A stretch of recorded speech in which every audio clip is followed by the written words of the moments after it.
How to add zip code to vanilla gift card. So, first things first, open up your favorite web browser on your computer or phone. Type in vanillagift.com in the address bar at the top and hit enter. Once the Vanilla Gift website loads up, look for the sign in button. It's usually up in the corner, kind of like where you'd expect it. Now, if you already have an account, awesome. Go ahead and sign in with your email and password. Alright, once you're in, find the part that says check balance and give that a click.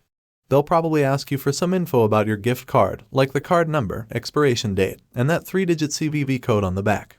After you've filled all that in, hit the button that says something like continue or next. Now, here's the important part. Look for something that says assign zip code. It's usually around there somewhere. Type in the zip code you want to add to your vanilla gift card.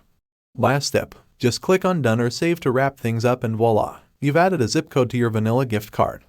And there you have it. Adding a zip code to your vanilla gift card is as easy as that. If you found this video helpful, don't forget to like, share, and subscribe to our channel for more useful tips and tutorials. Thank you for watching.